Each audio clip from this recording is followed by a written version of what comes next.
Hi, welcome to the Old Geezer Show on Thursday, the 2nd of February, 2023. What are we talking about today? Well, we've got two interesting subjects.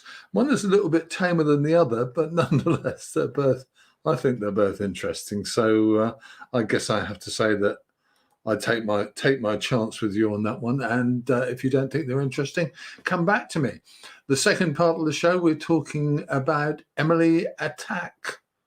I don't know whether you say her name like that or Atack. I'm not quite sure with that one, but I think she's excellent. And she featured in a BBC documentary the other day about dick pics. She says she gets 20 or 30 photographs of men showing their genitals or masturbating in front of the camera or something like that. And she gets loads of really quite strange comments. Look at some of these then. Um, yeah, fine. I mean, it's kind of weird, I think, that you do that in that very public way. We're going to talk about that second, but first, I'm just going to do a little bit about phone scams. Phone scams bug the hell out of me, let me tell you, because millions of pounds, I'm talking about I think there were 250 million pounds was scammed out of people in the UK in the first half of last year. That's a huge amount of money, isn't it? Huge. And I wanted to talk about that because it really, really rings my bell. And let's just do this one because bear in mind that for so many people, or so many of the people, let me put it, who get scammed by phone scammers are older people, mainly because I think older people tend to believe in people. We tend to believe what people tell us, and there you go. So, hello, I'm calling you from the police. Hello, I'm calling you from the bank. Yeah, great. That's what they're saying, and people are hearing those words and saying, "Oh yeah, what can I do?" Well, you need to move your money from this account to another and all this kind of crap. And this continues to work. So if you're an older person and if you're a person who might, well, that's a bit believing, let's put it that way. If you have people in your family who are a bit believing, then you really need to make sure that they understand that the people who phone you up and say, hello, this is the police, and hello, this is your bank, they might not be either. And there is a new scheme out which I think will help some of this. And let's just take a look at this one. I have a little interesting problem, but we'll go back to that one. And the sources of scam information that you maybe could do with are these. I really recommend Age UK. Age UK are very good on keeping up to date with the latest scams, and their Barnet base actually does its own little page, which has got some really interesting scams on it as well. And we're looking at that one. We're also looking at Age UK's head office and the National Crime Office, which collects scam calls as well. And there you have it. So keep your eye on both of those. Have a look at both of those. If you have older relatives who are not on the internet, talk to them a little bit about it and say, look, if your phone goes, blah, blah. Okay. And let's just see. Yeah, we've got that one. We've got another thing that we're going to go and look at, I hope, probably maybe tomorrow or maybe over the weekend. We're going to look at a new service called 159, which has got a really good way of dealing with scam phone calls.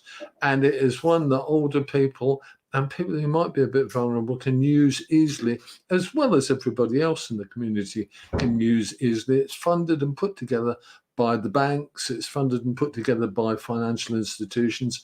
It is designed so that you can avoid getting scammed. You can hang up and phone a number 159 and get through to your bank properly. So what are we going to do? We're going to talk about that tomorrow. But in the meantime, I just thought we'd also show you this little one, which is the National Cyber Security Centre. That's a government organisation, and they take scams as well. Okay, what are we doing next? Okay, well, we've done a couple of minutes on that. I hope you found that interesting. We will go back to that. But the one big story I wanted to cover today was what are called, what a wonderful phrase, what are called dick dick-pics. I don't know if you saw this young woman, Emily Atack, talking on TV. She did a documentary with the mighty BBC, and she was talking on TV about dick pics. I just can't believe the word, really, about dick pics. She was talking about how many she actually gets, and she gets loads of them, 30, 40, 50, maybe more, maybe 100 or something, in the course of an average day. I think this is disgusting, don't you? If you don't think it's disgusting, please write and tell me. I don't really mean that. I think that the reality of this one is this is awful. She's a TV star and she does all that kind of stuff. And people think that because she appears on Instagram in a bikini, they can send her filthy photos. I find it really weird. She first came to notice with that and me and Dot when she was actually doing Celebrity Get Me Out of Here thing in the jungle. And I thought, what an excellent person she was. She came across well. She was nice. She was friendly. She was smart. But apparently she's done some roles in as an actor that have made her look a little bit tarty, maybe. I don't know what the word is.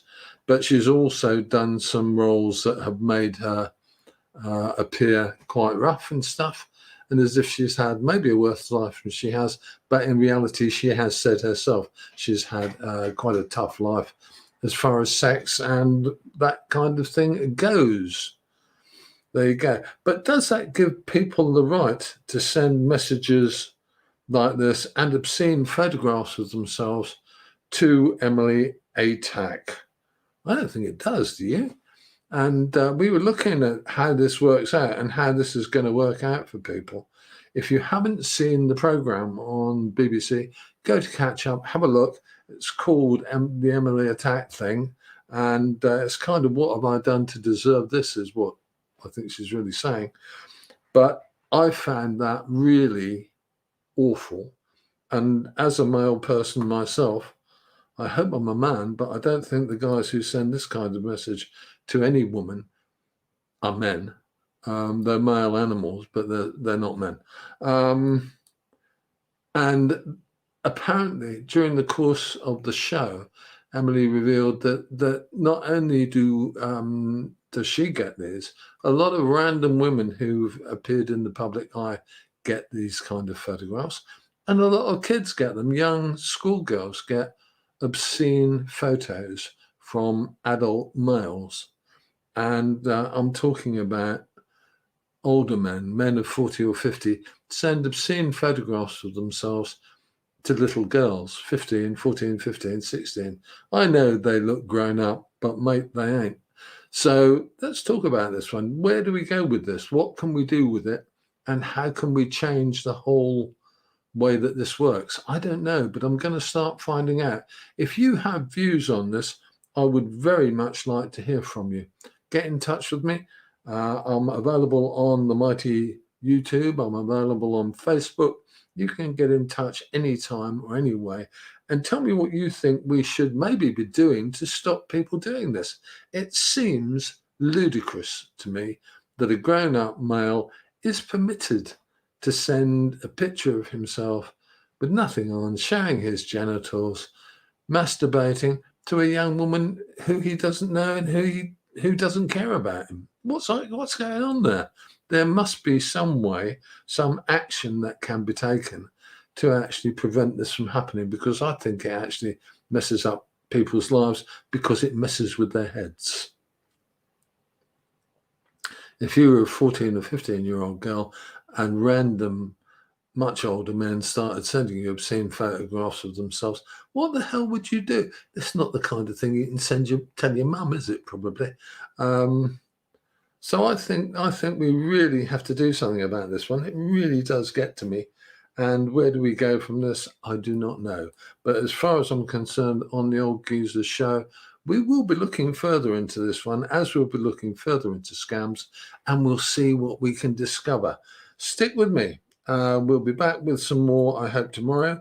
And we'll probably do a single topic program tomorrow on one of the topics that we've looked at today, or maybe on a new one. Keep in touch with the Old Geezer Show, whatever you do, and I will see you soon. Take care of yourselves and mind how you go. Oh, no, everything's gone a bit wrong. There you go. Okay, I'm Chris. I'll see you later.